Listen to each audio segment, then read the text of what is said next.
నమస్తే, welcome to doctor సలహా. ఈరోజు మనం ప్రముఖ ఈఎన్టీ డాక్టర్ గారి సలహాలను, సూచనలను తెలుసుకుందాం. ప్రస్తుతం మనతో ఉన్నారు. గత 5 సంవత్సరాలుగా చెన్నైలోని శ్రీ రామచంద్ర హాస్పిటల్ నందు పనిచేసి ప్రస్తుతం నెల్లూరులో దీపక్ ఈఎన్టీ కేర్ నందు వైద్య సేవలు అందిస్తున్న doctor G Deepak Chaudhary, MBBS MS ENT cochlear implant specialist గారి సలహాలను, సూచనలను తెలుసుకుందాం. ఈరోజు డాక్టర్ సలహా కార్యక్రమంలో సైనస్ అంటే ఏమిటి, వాటి లక్షణాలు, సైనసిటీస్కు ట్రీట్మెంట్ ఏముంటుంది, అడినాయిడ్ అంటే ఏమిటి, అడినాయిడ్స్ మందులతో నయమవుతుందా లేక సర్జరీ చేయించుకోవాలా, అలర్జిక్ రైనటిస్ అంటే ఏమిటి, వాటికి లక్షణాలు, ట్రీట్మెంట్ ఏముంటుంది అనే దాని గురించి డాక్టర్ గారిని అడిగి తెలుసుకుందాం వారి మాటల్లో. శివాబి ప్రేక్షకులకి నమస్కారం. నేను doctor G Deepak Chaudhary, MBBS MS ENT cochlear implant specialist. ఈరోజు మనం ముక్కు సమస్యల గురించి తెలుసుకుందాం.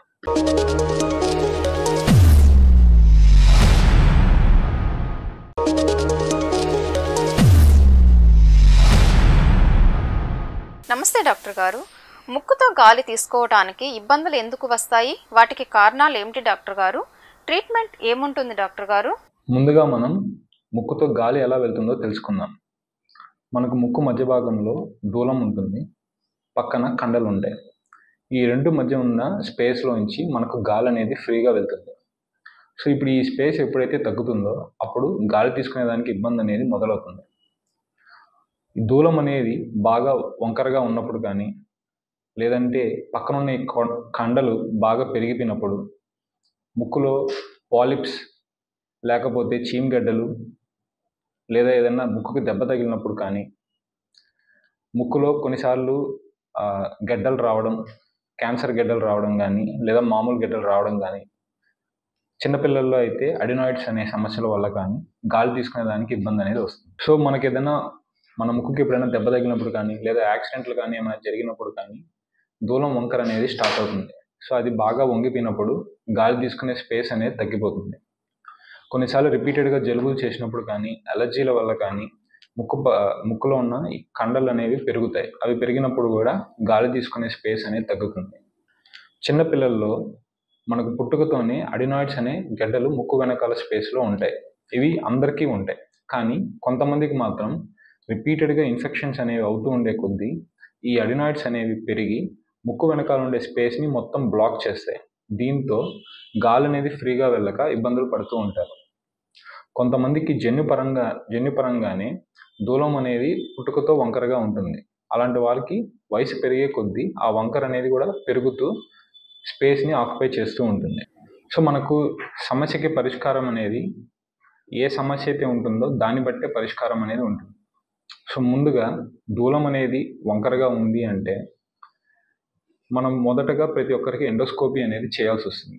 ఈ ఎండోస్కోపీ అంటే భయపడాల్సింది ఏమీ ఉండదు. అది ఒక చిన్న కెమెరా పరీక్ష. దాంట్లో చిన్న రాడ్లా ఉండే ఆ చిన్న కెమెరాని ముక్కు లోపలికి దూర్చి మనం లోపల ఎలా ఉంది అనేది చూస్తాం. సో ముక్కు దూలం అనేది వంకరగా ఉంది అంటే దానికి ఆపరేషన్కి వెళ్ళడమే దానికి పరిష్కారం. అది మందులకి తగ్గదు. దానికి సర్జరీ చేసి ఏదైతే పార్ట్ బెండ్గా ఉందో దాని వరకు మనం కట్ చేసి మళ్ళీ దూలాన్ని మనం నిటారుగా చేస్తాం.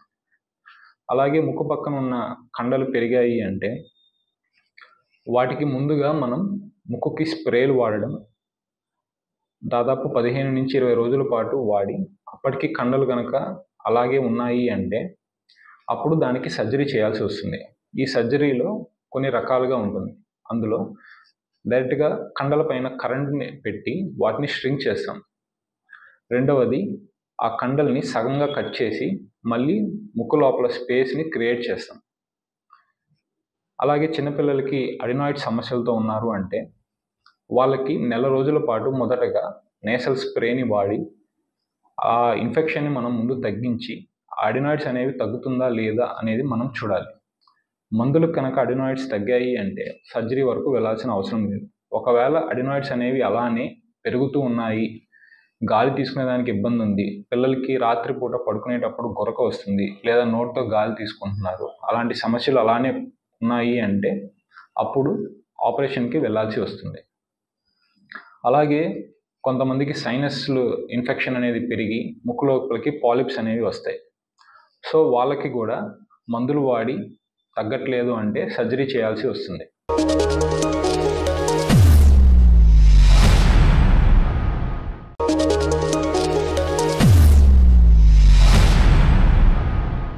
సైనస్ అంటే ఏమిటి డాక్టర్ గారు? సో సైనస్లు అనేవి ప్రతి ఒక్కరికి మన మొహంలో ముక్కు పక్కన, కంటి పక్కన, అలాగే నుదుటి భాగంలోనూ గాలి నిండిన ప్రదేశాలు. ఇవి ఎప్పుడు కూడా గాలితో నిండి ఉంటాయి. వీటి పని ఏంటి అంటే మన తలని యొక్క బరువుని తగ్గిస్తాయి. అలాగే గాలి సర్క్యులేషన్ అనేది అవుతూ మనకు శ్వాస అనేది బాగా అందేలా చేస్తూ ఉంటాయి. వీటిలో ఎప్పుడైనా సరే అవి బ్లాక్ అయిపోయినప్పుడు కానీ లోపల చీమ అనేది పేరుకుపోయినప్పుడు ఇన్ఫెక్షన్లు అవుతాయి. అప్పుడు దాన్ని మనం సైనసైటిస్ అంటాం. సో మనకు సైనస్లు అనేవి గాలి నిండిన ప్రదేశాలు. అందులో మనకు చెంపల్లో ఉండేది మాక్సిలరీ సైనస్, కంటి పక్కన ఉండేది ఎథమాయిడ్ సైనస్, అలాగే నుదుటి భాగంలో ఉండేది ఫ్రాంటల్ సైనస్. అలాగే మనకు ముక్కు వెనక భాగంలో ఇంకొక సైనస్ ఉంటుంది, అది స్పినాయిడ్ సైనస్.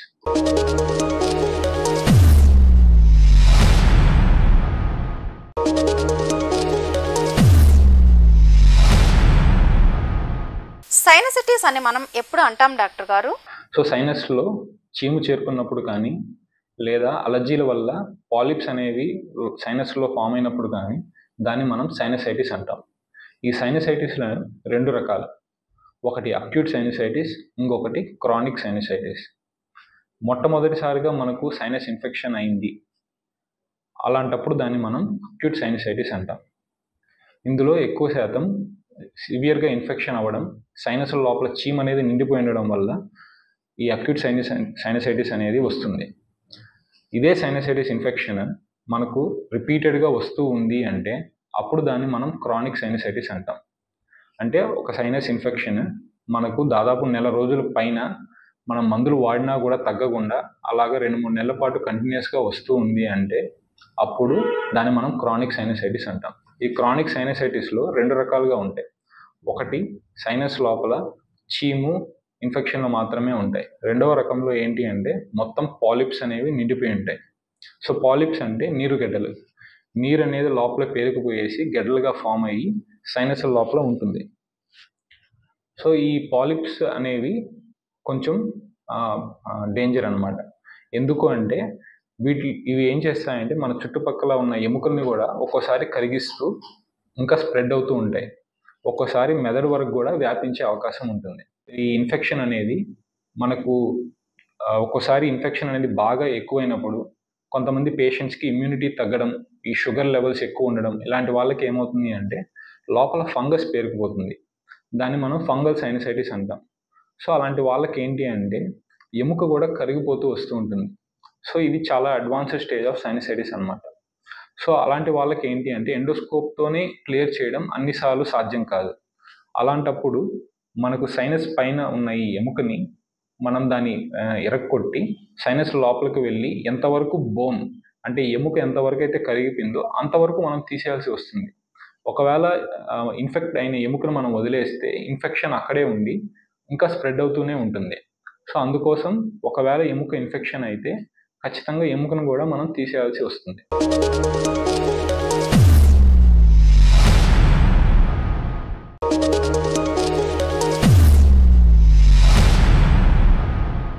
సైనసిటిస్కు సర్జరీ ఉంటుందా డాక్టర్ గారు? సైనసిటిస్ సర్జరీ ఎలా చేస్తారు? దానివల్ల ఇబ్బందులు ఏమైనా ఉంటాయా డాక్టర్ గారు? సైనస్కి ముందుగా మనం మందులు ఇస్తాము.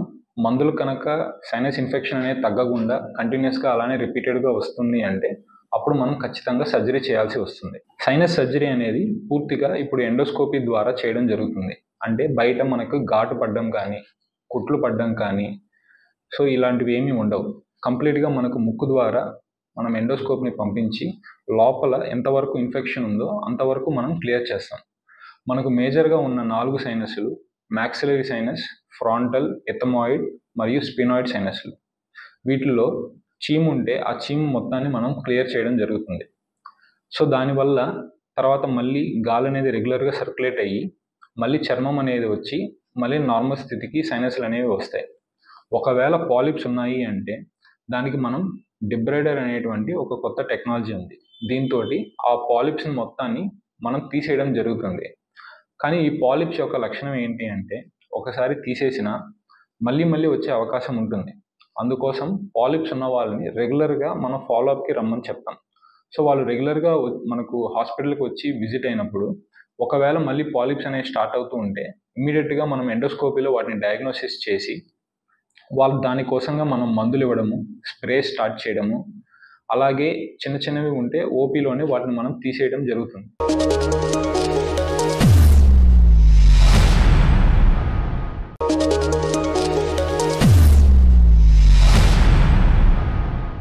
సైనసైటిస్ యొక్క లక్షణాలు ఏంటి డాక్టర్ గారు? సో సైనస్ యొక్క లక్షణాలు ఏంటి అంటే తలనొప్పి రావడం, మొహం పైన అంతా కూడా నొప్పి ఉండడం, తల భారంగా ఉండడం, అలాగే ముక్కులోంచి చీము కారడం, రిపీటెడ్గా జలుబులు రావడం, ఒక్కోసారి సైనస్ ఇన్ఫెక్షన్ అనేది పక్కకు వ్యాపించినప్పుడు కంటి నొప్పి రావడం, కళ్ళల్లోంచి నీళ్లు రావడం, మెదడుకు వ్యాపించినప్పుడు తలనొప్పి ఇంకా ఎక్కువ సివియర్గా ఉండడము, తల తిరగడం, ఇలాంటి సమస్యలు ఉంటాయి.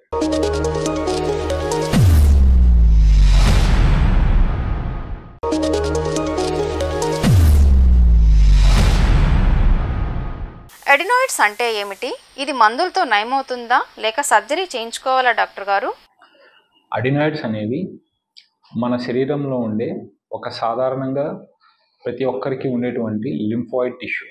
సో లింఫాయిడ్ టిష్యూ అంటే అది మనకు రోగ నిరోధక శక్తిలో ఒక భాగంగా పనిచేస్తాయి. అంటే మనకి ఏదైనా ఇన్ఫెక్షన్ అయింది అంటే ఆ ఇన్ఫెక్షన్ని తగ్గించేదానికి మన శరీరంలో కొన్ని లింఫాయిడ్ ఆర్గాన్స్ ఉంటాయి. అవి ఏంటంటే ఇన్ఫెక్షన్ తగ్గించేదానికి పనిచేయడమే వాటి యొక్క మెయిన్ పని. కానీ ఈ అడినాయిడ్స్ అనేవి మనకు పుట్టుకతో ప్రతి ఒక్కరికి ఉన్న ఒక 16-18 ఏళ్ళు వచ్చేటప్పటికి ప్రతి ఒక్కరికి అవి పోతాయి. కానీ చాలా కొద్ది మందికి మాత్రం ఈ అడినాయిడ్స్లో రిపీటెడ్గా ఇన్ఫెక్షన్స్ అయ్యే కొద్దీ ఇవి బాగా పెరిగి మనకు శ్వాస తీసుకునేదానికి ఇబ్బంది పెడతాయి. ఇవి మేజర్గా చిన్నపిల్లల్లోనే ఉండడం వల్ల ఈ ప్రాబ్లమ్ని ఎక్కువ మనం చిన్న వయసులోనే చూస్తూ ఉంటాం. సో చిన్నపిల్లల్లో నోటితో శ్వాస తీసుకుంటూ ఉండడం కానీ, నైట్ టైం గురక పెడుతున్నా, అలాగే పళ్ళు ఎత్తుగా ఉన్న ఇలాంటి సమస్యలు ఉన్న వాళ్ళకి ఖచ్చితంగా అడినాయిడ్స్ని మనం రూల్ అవుట్ చేసుకోవాల్సి వస్తుంది. సో ఈ అడినాయిడ్స్ అనేవి ఎక్కువ కాలం ఉన్నాయి అంటే మనం నోటితో గాలి తీసుకుంటూ ఉండడం వల్ల మన శరీరంలో ఎస్పెషల్లీ పిల్లల్లో ఫేస్లో చాలా మార్పులు వస్తాయి.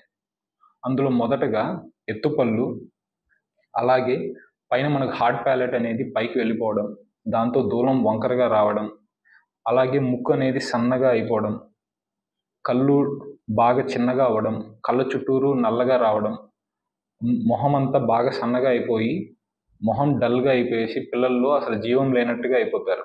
ఎందుకంటే వాళ్ళకి మన శరీరానికి కావాల్సిన ఆక్సిజన్ అనేది అందదు. సో దానివల్ల వాళ్ళకి అలాంటి మార్పులు వస్తాయి. సో అలాంటి సమస్య ఉన్నప్పుడు ఖచ్చితంగా పిల్లల్ని తీసుకొని వచ్చి ENT వైద్యుడికి చూపించాలి. సో ఇది మన యొక్క ముక్కు, ఇది ముక్కు వెనక భాగం. ఇక్కడ మనం గమనిస్తే ఇక్కడ ఒక గెడ్డ ఉంది కదా, దీన్నే మనం అడినాయిడ్స్ అంటాం. సో ఇవి పెరిగి మనకి ఇన్ఫెక్షన్ అయినప్పుడే మనం అడినాయిడైటిస్ అంటాం. ఈ సమస్యలు ఉన్న పిల్లలకి మనం ఎక్స్రే తీయడం వల్ల కానీ లేదా ఎండోస్కోపీ చేయడం వల్ల కానీ మనం డయాగ్నోసిస్కి వస్తాం వీళ్ళకి అడినాయిడ్స్ ఉన్నాయి అని. సో వాళ్ళకి మొదటగా మనం నేసల్ స్ప్రేస్ ఇచ్చి వాటిని ఎంతవరకు తగ్గుతాయి అనే దాన్ని మనం గమనిస్తూ వస్తాం. ఒకవేళ పిల్లలకి మందులకి తగ్గట్లేదు అనుకుంటే ఖచ్చితంగా సర్జరీకి వెళ్ళాల్సి వస్తుంది.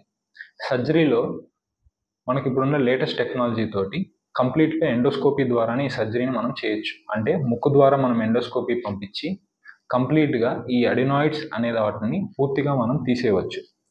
అయితే ఇందులో ఇప్పుడున్న లేటెస్ట్ టెక్నాలజీస్ రెండు, ఒకటి మైక్రోడిబ్రైడర్, రెండవది కోబ్లేటర్. మైక్రోడిబ్రైడర్ అంటే అది ఒక బ్లేడ్ లాగా వస్తుంది.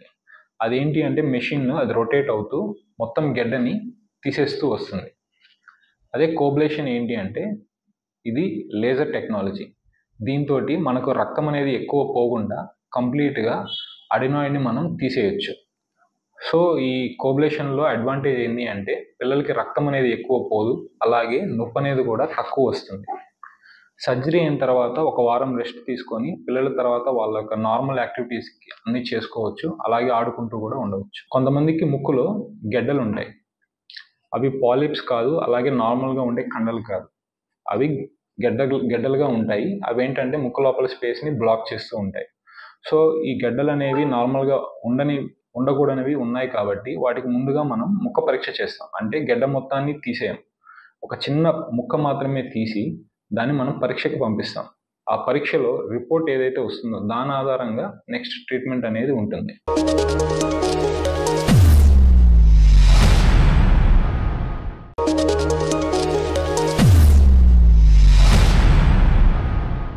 అలర్జిక్ రైనైటిస్ అంటే ఏమిటి? వాటి లక్షణాలు ఏమిటి డాక్టర్ గారు? దానికి ట్రీట్మెంట్ ఏముంటుంది డాక్టర్ గారు?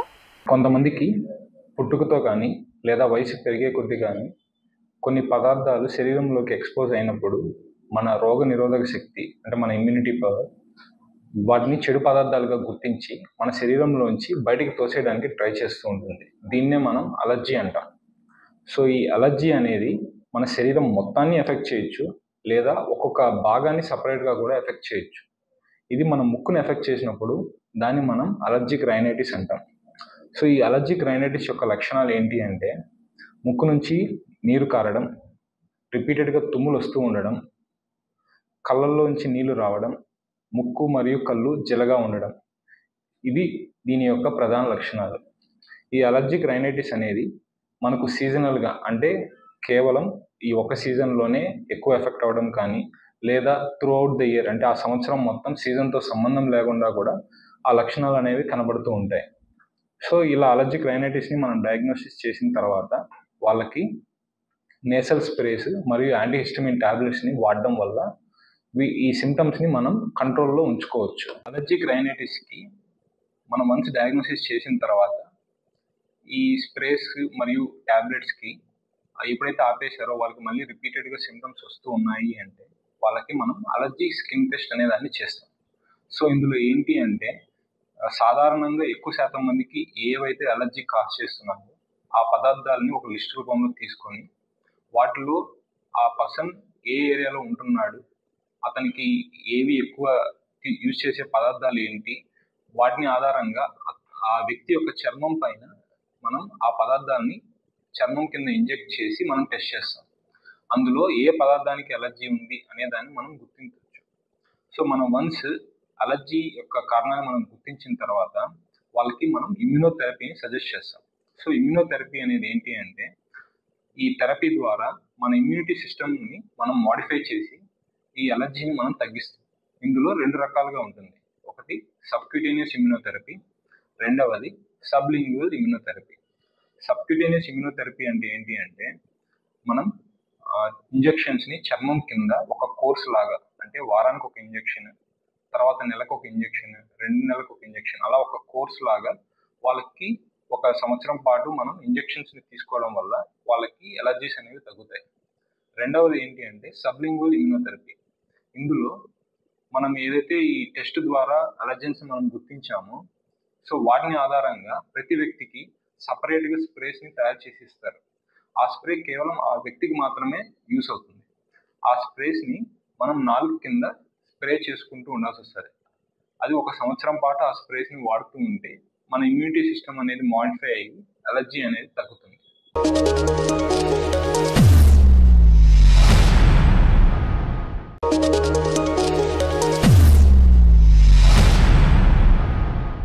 ఈ అవకాశాన్ని ఇచ్చిన శివాబి ఛానల్ వారికి ధన్యవాదాలు. నా పేరు doctor G Deepak Chaudhary, MBBS MS ENT cochlear implant specialist. చూసారు కదండి, సైనస్ అంటే ఏమిటి, అలర్జిక్ రైనైటిస్ అంటే ఏమిటి, అడినాయిడ్స్ అంటే ఏమిటి, వాటి లక్షణాలు, ట్రీట్మెంట్ గురించి, ఎలాంటి జాగ్రత్తలు తీసుకోవాలి అనే దాని గురించి ఈరోజు తెలుసుకున్నాం. ఇవాళ డాక్టర్ సలహా కార్యక్రమం ఇంతటితో ముగిస్తూ రేపు మరొక వైద్య నిపుణుల ద్వారా వారి సలహాలను సూచనలను తెలుసుకుందాం. ఈ కార్యక్రమం ప్రతిరోజు మీ శివాబి న్యూస్ ఛానల్ నంబర్ 17 నందు ఉదయం 8:30 తిరిగి మధ్యాహ్నం 2:30 మరియు రాత్రి 9:30 ప్రసారమగును. యువర్స్ భారతి.